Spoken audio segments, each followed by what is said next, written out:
Welcome to Bespoken Bones with your host, Pavini Moray, connecting ancestors, sex, magic, and science. Pavini explores transpersonal tools for erotic wellness every new and full moon, engaging educators, healers, spiritual leaders, and scientists in revolutionary dialogue. Get ready to feel good and go deep. This is Bespoken Bones. Hi, and welcome to Bespoken Bones, ancestors at the crossroads of sex, magic, and science. We're in the business of healing trauma, connecting with our roots, and developing radiant erotic wellness in past, present, and future generations. And I'm your host, Pavini Moray.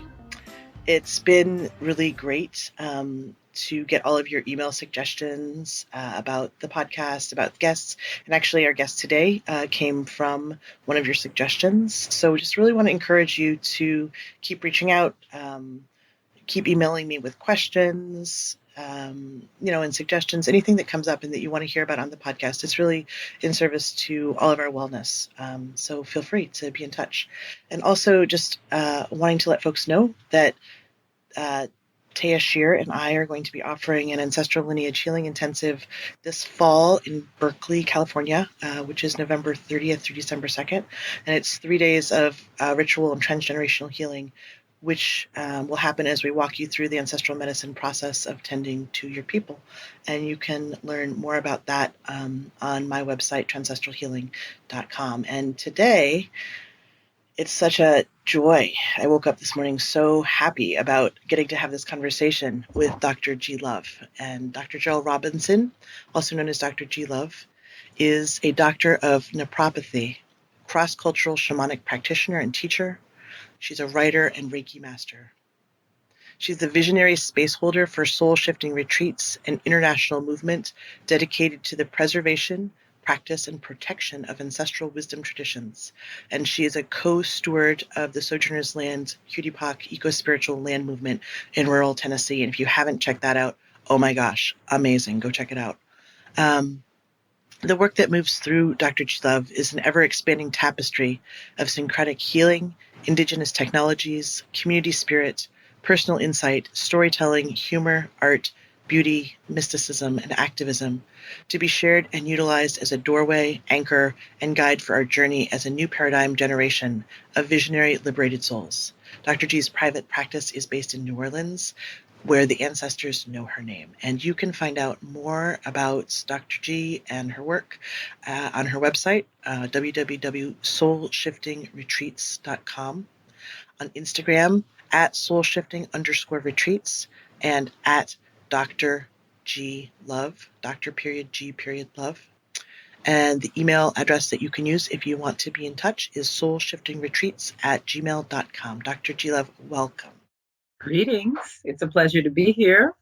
So I, in preparation for our interview, was watching your video today, Queering the Spirit Work, and it was so moved at the level of discourse and heart that was being shared. And I am trans, and as a gender blessed person, I think a lot about the role of a gender liminal experience and how it impacts spirit work and being in the spirit realm. And I just wonder if we could start out with you speaking a little bit to what you see as the role of queer and trans and gender blessed folks during this great earth shift that we find ourselves in. Ashe. Yeah. The LGBTQAI2 community, I use the umbrella prismatic, which, is beautiful because it encompasses the rainbow. It also encompasses the rainbow Antakarana, which is one way of referring to the bridge between the veils. And in my apprenticeships over the years in the Americas and teachers from West Africa, it's been brought to my clear attention that gatekeepers, those who walk the rainbow bridge, and those who are the gatekeepers between the veils, between the earth and what some of us might just refer to as the heavens, the interdimensional realms, have traditionally been two-spirit, non-gender binary, gay, lesbian, queer. And that, the Dogon, the great keepers of the mysteries of Sirius and the gates to the Syrian community, have always honored prismatic individuals as gatekeepers. And that traditionally in our ancestral practices, when a child is born into a community and shows gender non-binary behavior, it's a huge blessing. And the village celebrates because it means that they have a gatekeeper, someone who will hold the doors open for communication between the above and the below, someone who can carry the prayers and hopes and dreams of the village, of the community, to the ancestor realm and to the realm of the devas, to the realm of the elementals. And this role is a role that is intricately tied up in the health and welfare of the community and ultimately of Gaia, Pachamama, the earth herself. And that a society that is not supporting its gatekeepers is a society that is closing itself off from universal spiritual access. And so our work as we walk together, Pavini, and all of our beloved gatekeeper listeners, is to remember who we are as gatekeepers and call forth our personal genius, our purpose, from the code written on our DNA. It's so interesting because it's like what you're saying is this is a deeply spiritual and valuable role that's necessary for the wellness of community and for the planet. And yet when we look at oppression and violence, like I'm thinking about violence against trans women, like, it's so intense, right? So it's not only we're not like valuing our gatekeepers, we're like actively murdering our gatekeepers, right? And it's like, what is the effect of that? It's so, and I think that there's like the internalized piece of that, right? Of like how we've taken that in and ourselves in these identities or in these, it's not even identity, right? It's an embodied experience that you have of your gender expression, of your sexuality, and we're not like, we don't realize that in ourselves. We don't recognize our own radiance and our own power, right? And so there's that piece. And so thanks for that. I'm curious, when you talk about the wellness of our planet, as integral, I think a lot of us are sharing that concern, and when we're in our daily lives, it's hard to forefront that. And so this piece around like really curating identity, like you write, the importance of the LGBTQ eco-spiritual earth steward identity as gatekeepers responsible for holding the overall health of the planet. And so, there's a lot of identity politics and for better or for worse. And I'd just love to hear you speak about like that particular, like, okay, if I have one of those identities, how is that helpful for healing? Right. Well, something that's so beautiful about being a part of this remembering of ourselves as gatekeepers is a breaking of our connection to what I'll just call old or waning paradigm values, interests, and principles. The waning paradigm has been one of war, and it's been one where we've had a lot of really dominant, we've had a few dominant religions. And, most of us are going to be familiar, at least somewhat familiar, with the Inquisition, the witch hunts, the Crusades, and just what it took to take a world of indigenous practitioners and colonize us and collectivize us underneath a few umbrellas, all of which are pretty much the same. So, and I know that's a generalization, but it's a pretty decent one, so I'll just leave it at that for now. And so what you have to do is you have to attack the doorways and the gates, if you want to close doorways and gates, to remove power from people. The people are in power if they know who they are and what their actual divine purpose is in this incarnation in the third dimension on Earth. Humans have a lot of power in terms of being able to create in the third dimension.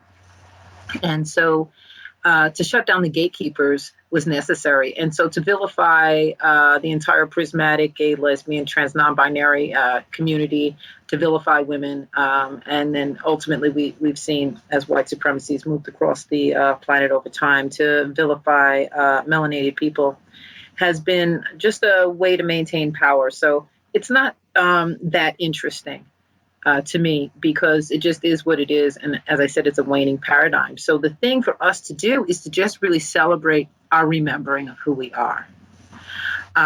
We have been engaged with so much violence. Living in a time of war is such a challenge. And the bottom line is people who identify as gatekeepers and feel that resonance in their DNA are really important interdimensionally to the closure of this long era of war. And there's so much room for us to celebrate and practice and learn how to become Earth stewards. And Earth stewarding is something that, we consider to be, old-fashioned or, out of touch. But we don't have to be out of touch with it. The technologies have been passed down. They've not only been passed down by the wisdom keepers incarnate, but they are written on our DNA. They are encoded, just like the epigenetic codes that they're referring to. That a lot of that epigenetic code for us is the code of how to steward the earth, how to reconnect with the ley lines, the Seke system, the spirit lines throughout the earth. That would be the meridians of the planet. How to communicate through the tree roots, how to actually reconnect with our plant allies, how to reconnect with animal allies in a way that's very tangible, in a way in which that allows us to co-create with our earthly allies in bringing peace, harmony, and healing to this wounded planet. Yeah, so it's the practice is really, how do I stay rooted in this role as a gatekeeper, right? How do I hold that when there's a war going on that's directed at our bodies? How do I hold that as sacred and holy work that I'm doing for this co-creative community? Right. Yes. Yes. I need community in that. Absolutely. And that one of the things that that my ancestors have showed me in kind of the small pieces of what I get to see is that this ability, this capacity of gender liminality is really, it's not just sacred, but it's evolutionary. It's part of what bridges from here to there, what gets us out of here and into the next iteration of what it is to be human in relationship with a planet that we live on, right? Right. It's its own rainbow Antakarana. It's its own bridge. That was Can really you say beautifully that word slowly? Antakarana? I don't know. Antakarana. Rainbow Antakarana. Antakarana. Yeah. Yeah, that's worth Googling into. Google will work with your misspellings. Antakh is the beginning. Antakarana. Okay, I'll check it out. It's the rainbow bridge. It's the liminal space that you just referred to. It's a liminality, and really it's who we are. We are embodiments of the rainbow. Antakarana. We're embodiments of the rainbow bridge across the veils. There are so many dimensions running at the same time. A lot of us are doing dream work. A lot of us are doing divination work. A lot of us have a remarkable intuition. A lot of us are getting direct messages from ancestors. Different members of our community are on different frequencies, different bands of the rainbow. Some of us are more powerful with dreams. Some of us are more powerful with intuition. Some of us are really remarkable healers. So as a community, when we come together, that's really where our safety can begin to come in. And we are dealing with war. We are absolutely head on addressing the situation of war on the planet. And we know about it. because we're dealing with so much active violence inside of our community over such a long period of time. And in order to really engage that, we do need the whole rainbow to come together. We have to pull ourselves together as co-creative community and really begin to practice active practicing. I mean, that's really what Sojourner's Land and soul shifting is about. And all the apprenticeship work that I'm doing is about sitting down and practicing, because Indigenous technology is truly a technology, and it requires practice, and it requires time spent remembering who you are and decoding those epigenetics, those scripts written on top of your DNA. So, it's beautiful, and it's still grounded in reality. And the reality is this time of change is tumultuous, to say the least. It's not the first time of talking about like the significance of community for the sake of healing, right? That we cannot do this work alone. And as I'm sure you're aware of, the level of aggression, of like lateral aggression within our communities, that where we've like taken the violence that we experience from, I just totally cracked up when you were like, Jan, your hegemonic paradigm is like so boring. Like, what you called it, the waiting paradigm. I was like totally cracking up. I was like, oh, Jan, the waiting paradigm is so boring. But like, we've internalized this violence into our bodies. We enact it on ourselves. We enact it on our community members. We project our trauma onto them. So it's like, I just know that being in trans community can be a not a super awesome experience all the time for folks. Like, even though we need it and we crave it, and you're right, we have to come together and practice. But there's also the piece of like, and I'm coming into the room with all my stuff, and so are you. And so when we're practicing together, like, that's all present too. And then that can create a lot of harm as well, right? You're absolutely right. I wonder if you have any wisdom to share about that, of like, how do you see communities that have been decentralized coming together in good ways? Well, there is the business of carrying this legacy of trauma is really what has brought a group of us together to do ancestralization work. The imprint of slavery, of trauma, of violent murder, oppression, and all this type of stuff that goes with the waning paradigm is actually on us, as we know. It's in us, and it's on the earth itself, and it's in our society. And so in order to get to the place that you're asking, how do we get there when we have all this suffering? The shamanic dismemberment for me, I would say, brought a lot of violence and trauma up for me, and I really had to face it head on, and it the tail wagged the dog, I'll tell you that.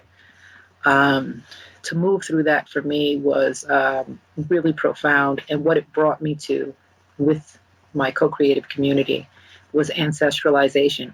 These unnamed, harmed, wounded ancestors who have not received justice, so many of them, just their blood, their DNA is in the earth, require ascension work. And so the step that I find us at is the step of ascension. Soul retrieval on behalf of our ancestors is really necessary at this time, because the ancestors are not able to fully ascend. And I'll just say, as above, so below, as without, so within.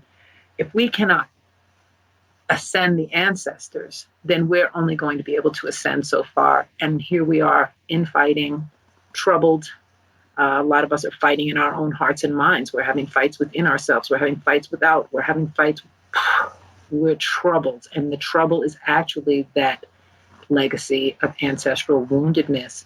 As we know, practicing indigenous technologies was illegal in the United States until 1978. So we're only 40 years out right now, which is basically the blink of an eye. And at this time, the first thing that my ancestors call me to do is to work, clearing the the Middle Passage trauma. So we've been working a lot with the oceans and working with devas and olokun and orisha deities, elementals of the ocean, to open portals to return these wounded ancestor parts to the larger spirit that's over the dimensions already. We're working the lower Mississippi River Basin right now with soul shifting retreats. And we've been doing ancestralization work in New Orleans and in southern Mississippi. And it's very intense. And there is a level of strength, unity, and trust that we have to have as a community to even be able to do this ancestral raising work. But until we clear the static of these wounded ancestors and all the curses that are on so many of us that have been laid out by wounded people, it's going to be very difficult for all of us to find peace as a community. Yeah, I think you're spot on with that. I'm calling it the ghost problem. Yep. We're eye to eye then. What are we going to do about the ghost problem? Yeah, it's where I've been doing the work here in San Francisco with the untended dead of both the epidemic as well as the Chinese indentured laborers and the sex workers and, all of the spirits of place that are unwell, Sure. that have, the dead that have not ascended yet. So glad to hear that we're in that together. And yeah, it is, you're right. It's intense, and we need the protection of each other. We need to know that we have each other's backs. Like when we're in ritual doing that, we can't be fighting with each other, right? Because we don't want to let that stuff into us. So we have to present a unified front. Yeah, I'm curious if you want to speak to the practical how-to. Like, I know you said a little bit about it, about like creating portals and that's kind of on I would say that's like the graduate level coursework that you're doing, right? It's like, it's not the like, oh, I want to address ancestral legacies of harm, that I have received and kind of on either ends, of being a victim of or a perpetrator of. Anything you want to say about that, like on the personal practice level, what could be helpful for folks? Cool. This is, of course, this is what I like to do. Get busy. Technology is what it is. It's complex, it's active, it's organized, there's sacred geometry, there's a lot to do. You're looking at the emerald tablets. You're looking at information that came from Tahuti, or otherwise known as Thoth, later known as, the Hermetic sciences. You're looking at so much information that comes from global cross-cultural indigenous practices. And the first thing we do is we ground with the elements, relating ourselves to earth, air, fire, water, and ether, the body, the emotions, the spirit, the mind, and the soul is really step one, because empathy is something that drives the human. And we have to empathize as a planetary entity and not just as whatever this waning paradigm, these values, interests, and principles taught us we were, which is some kind of random, I don't know what. So when you empathize with yourself as elemental and begin to learn to communicate with the elements, because a strong container is necessary for any successful ritual.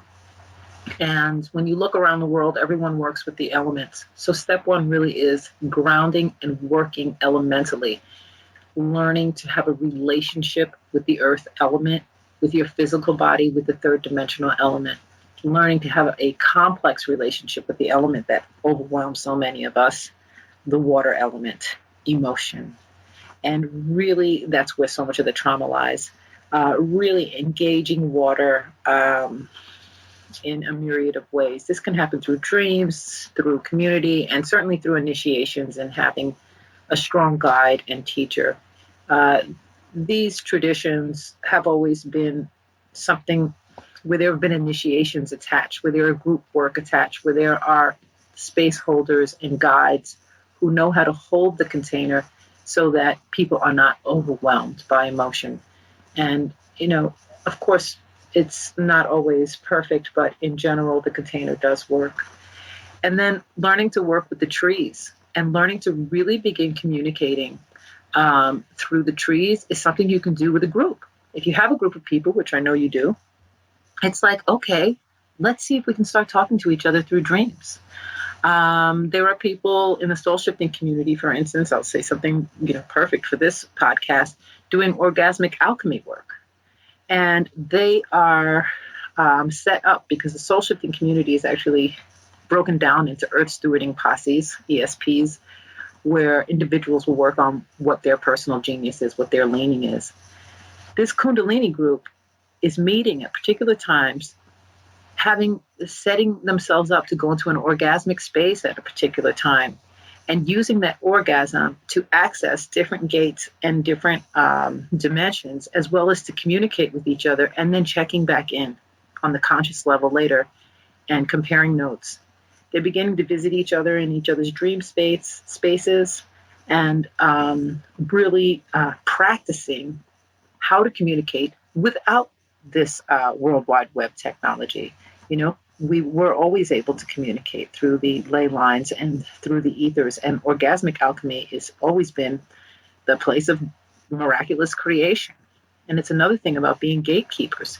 The procreation of humanity is one way that orgasm can lead to miraculous creation, but orgasm can also lead to creation on really countless, limitless levels.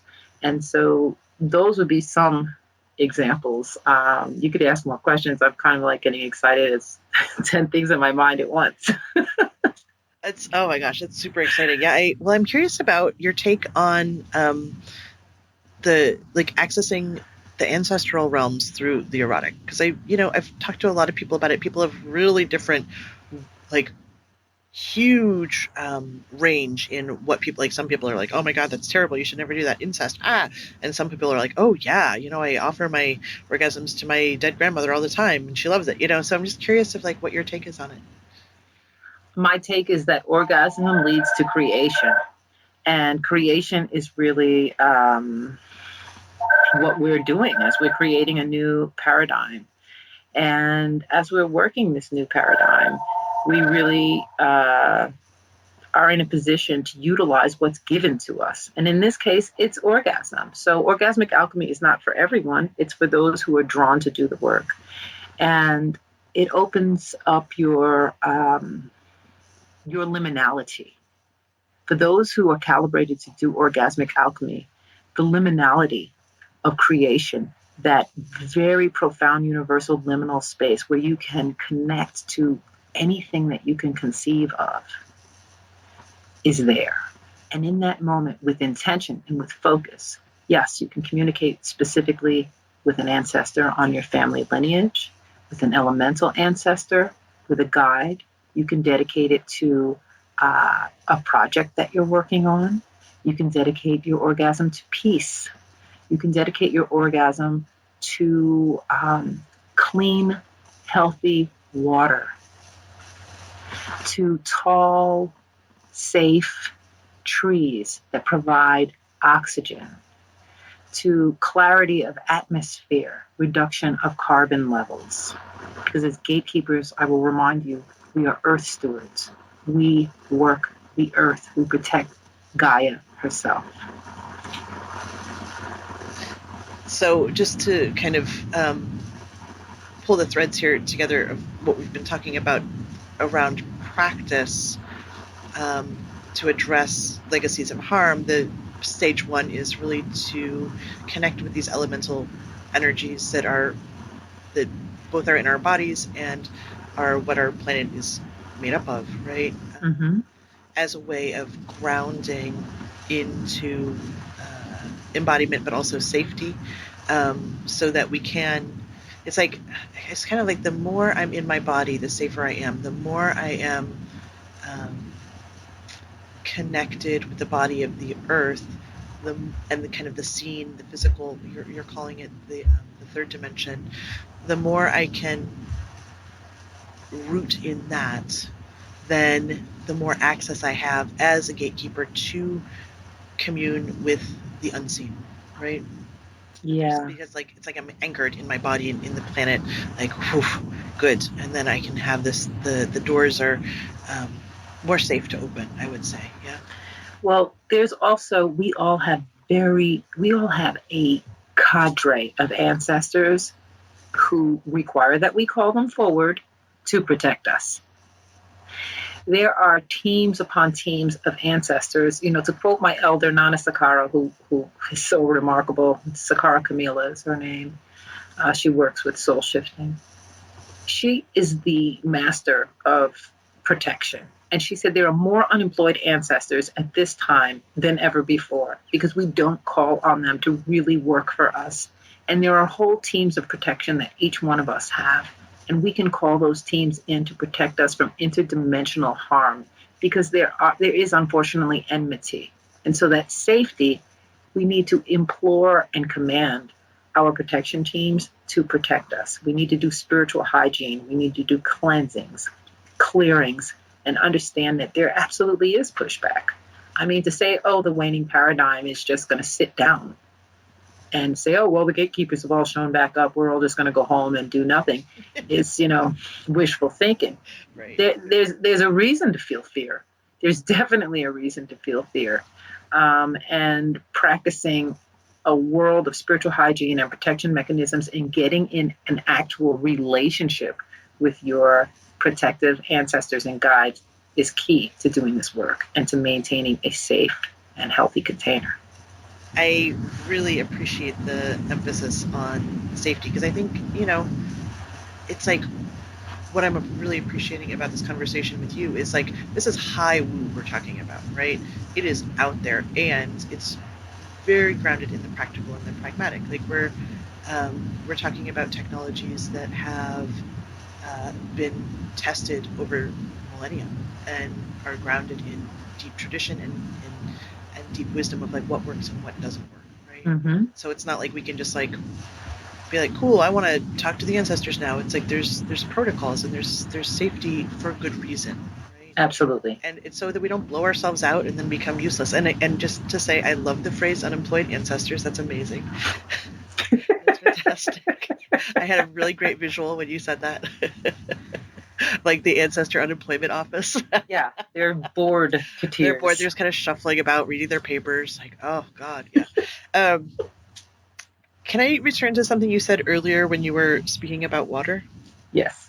And I want to tie it in with the nephropathy, which I had to Google because I didn't know what it was. So maybe you'll kind of give an intro to that. But you said trauma lies on water, and my sense is that trauma is, it's not just my sense. It's kind of what I know and what I've studied is that trauma gets stuck in the connective tissues of our body, right? And yeah. Also, this idea that water is a nervous system of our planet, right? Mm. And so if we are doing this trauma work, if we are doing this work to clear out the middle passage, as you say, so that we can indeed be clean conduits, right? And that actually has to happen for these gatekeeper for us to be effective, right? Mm-hmm. We have to clear out our trauma, and that is our responsibility, even though that sucks that it's our responsibility. It is. What's the relationship with water? How to connect with water in our bodies and help trauma move out of our bodies and kind of like nephropathy and that whole thing. If you could speak to that would be great. Well, nephropathy is a form of natural medicine. I'm a natural medicine doctor with a specific focus on connective tissue, so considered a connective tissue specialist as well as nutrition. And we all are water, primarily. The whole body is water. The planet is a very watery planet, and water is a great conductor. It's a solvent. It's many things. And water has remarkable memory, which is where we talk about these ancestral legacies and why we have to deal with the past and the future and the present all at once. And it just gets lodged in the body. So much back pain, so much suffering in the body, joint pain, inflammation is a somatic embodiment of the trauma that we ourselves have experienced in our lifetimes or that our family members in this particular lifetime are experiencing and or that our ancestors have experienced. Not to mention the trauma that's happening in the waters, the pollution of the waters, all the plastic in the waters, the suffering of the elemental realm. We are the earth, and we see the suffering reflected without as well within. And so to do manual manipulation as a naturopath, to work with people individually on moving that trauma out of the body is usually the first step before a person is really in a position to do this kind of what you call high woo, this really intense earth stewarding work, because we do have to take responsibility for healing our own personal trauma before we can step into a community and be able to offer that co-creative safety, seguro, necessary to do the earth stewarding work. And so in the private practice work and working with individuals, the trauma healing requires, I feel, manual manipulation and alignment of the spine and dealing with the electrical system, the nervous system, the meridian system, the lymphatic system, and coming into a place of balance, which for some of us takes years because we're carrying some really, really heavy weight. I'll speak for myself there. This journey for me has been hard won. It's been fraught with a lot of suffering. I'm a survivor of so many kinds of trauma from my early childhood into my adulthood. And the society just was not equipped to walk me through that as I came of age. And I feel that I had to learn the hard way how to do it, and that so much of how I'm in this position as a space holder and healer and guide is because I've walked the journey myself, and I've done a little bit of trailblazing and am able to notice the markers. And it is in the body for sure. Yeah, that's right. Mm-hmm. So grounding, doing one's own trauma work, whether it's on the personal, familial, or ancestral level, and that can, obviously be through. I feel like there's lots of really good somatic technologies that help trauma get out of the body. I think that, and there's some that are free that we can learn to do ourselves, right? That we don't need to pay a lot of money for. Absolutely. Yeah, and then I'm wanting to end on this, all right, so we've done all that. Going back to that role of the gatekeeper, right? There's something about what are we gatekeeping? It's if there is this waning paradigm, what's the new one? What's the thing that we're standing at the threshold at in these powerful, frail bodies that are liminal and watery? What is it? Well, to quote the ancestors, we've got to keep our eye on the prize. And for me, the word that resonates the most in terms of the prize is liberation. And so liberation looks like a balanced ecosystem. It looks like an undisturbed forest floor.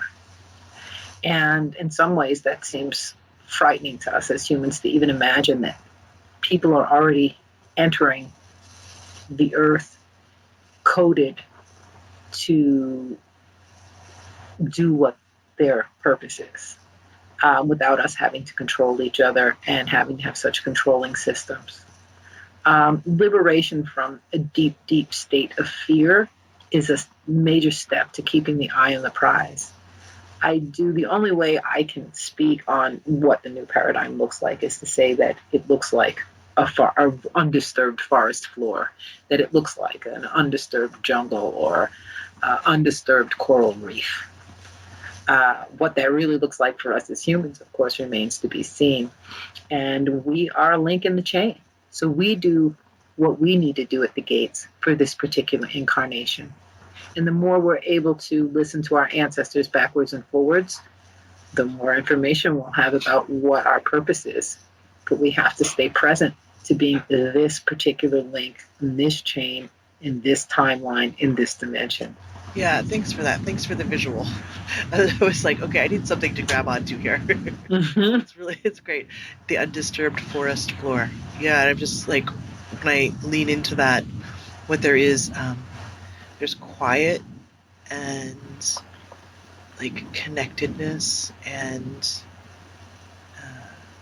like harmony almost. It's quiet, but it's not silent, right? There's like It's busy though. It's super busy. There's highways of activity. There's cutting. There's eating. There's dying. There's birthing. There's so much going on. It actually is really noisy at the floor of the forest as well. Everything is happening there. Everything is happening. Yeah. But like, I'm guessing that it's like the opposite of kindness is what? Cruelty, I guess, or heartlessness, maybe. And like, maybe that's not happening. Like, that's what right. That's not happening in my forest floor. Like, sure, violence, yes, we all have to eat. I get it. And like, let's just be heartful in the busy forest floor in the new paradigm. Right. When we all eat, we don't all just suddenly exploit the thing we're eating to where it's going extinct. Yeah. Beautiful. Oh, so good. I want to ask you to speak a little bit about the soul shifting retreats, because I think you'll do a better job of talking about it. But I can say that the next one is happening in December, around the solstice, December 17th to 22nd at the Flowering Lotus Meditation Center in Magnolia, Mississippi. What a beautiful name. So yeah, would you just speak to a little bit of like what's going to happen at the retreat and how people, how they would know if it was a good fit for them? Right. Well, soul shifting retreat started at the navel, the Cusco of the planet, Mother Earth in Ecuador. Ecuador, of course, translates into equator. So we began at the equator of the Earth, and this is a pilgrimage group. We are providing a healing to the Mother Earth by going to different locations, just like giving a naturopathic treatment, how I move through the spine and work the nervous system. We are all of us collectively as soul shifters, the doctor and our patient is the Mother Earth. So after 2 years centering at her navel on coastal Ecuador, we have moved to the lower Mississippi River Basin in 2018. And we're doing deep ancestralization work here. We're at the base of what's often known as the spine of this particular continent, Turtle Island or North America. Mississippi River is considered to be the spine, and we're at the base of that spine working the root chakra. We were also simultaneously, we just did work, soul shifters went and made a pilgrimage to Mount Shasta, which is an Ouroboros location for the planet and is considered to be the root chakra connection to the crown chakra of the whole planet. And so we went from Heart Island, South America, to North America, and we will continue to move through the continents. When we gather for about 5 days. We create a beautiful missa lodge where we build our altars together and basically power up like we're in a spaceship, and everyone's personal genius comes forward. We ancestralize, we call forward the ancestors, we ground with each other and with the elements, and we do some really profound technologies, and we're able to ask a lot of questions and practice. And then in between the retreats, there's the unfolding, and we have an ongoing forum of practitioners and communication between us. I would say the real requirement, it is a Black queer woman centered retreat, although it's not required. We have a completely multicultural group of people, primarily people of color. We have to have a prerequisite of doing some personal healing before. It's not a place for us to, we just don't have the kind of time necessary to really drop deep into individual trauma healing, because we're the doctor for the planet. So we're coming in and we're working. And so the main prerequisite would really be to have the calling and to be able to know that one could hold the space for the Mother Earth. And also to have the calling and know that one still has to do some more personal work before they can feel comfortable working in a group and feel safe enough in a group. But the work is profound. Nana Sakara is our elder. She's a great co-maestra with me. She's a remarkable guide and a master of security. So much happens. We'll be traveling to Australia, and we have a huge project that we're looking for support to do, which is a reverse middle passage, traveling by boat back to the west coast of Africa, the door of return ritual that would be. And when we meet on the west coast of Africa as soul shifters, it will be a door of return gathering for us all. And that's something to look forward to in the coming future, next couple of years as well. Dr. G. Love, I feel so nourished by this conversation and really grateful to be on the same page with you doing similar work in the world. It feels like, it just feels like really good work. So just thank you for being on the show. It's been an honor to have you here. And for more information about the work that Dr. G. Love speaks about, you can visit her website at www.soulshiftingretreats.com, soulshiftingretreats.com. Igualmente, I feel the same. Thank you so much for taking this time and for keeping your eye on the prize and being a beautiful gatekeeper on behalf of us all. Thanks, folks, for listening to this episode. If you feel inspired by what you heard, check out my website, transastralhealing.com. You can learn more there about the sexual and ancestral wellness work that I offer in private practice. And also, I just really love to hear from you. Drop a line, talk about your experiences with your ancestors, your prayer practice, anything that you want to share, have questions about. Also, suggestions about who you'd like to hear on the show. It really helps to get your feedback. So thank you again. I am Pavini Moray, and I will be back every full and new moon with more embodied goodness and ancestral wisdom.